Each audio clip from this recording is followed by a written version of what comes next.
then I tried to start growing, which you had to, you know, get the learning curve in on growing your own mushroom, because at that time there was no, you know, it wasn't any PF Tech, you know, it wasn't any monotubs, it wasn't any of this. You had to go to the library, you had to go to the card catalogs, Dewey Decimal System, go into the stacks, find books dusty in the basement and things like that.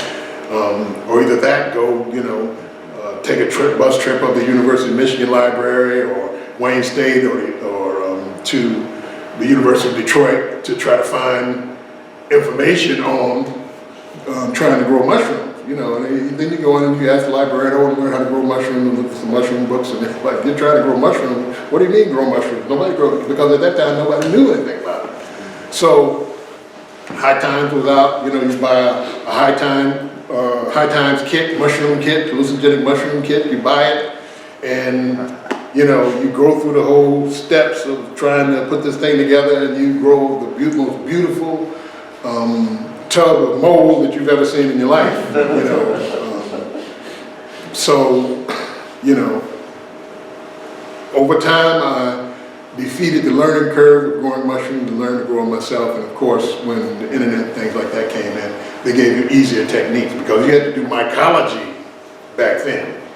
Now they put it together where it's not easy, but you can learn it off of YouTube, or you know, they have, just like last night, they had a group that was actually having grow classes and things like that. So now the space is much easier to get in.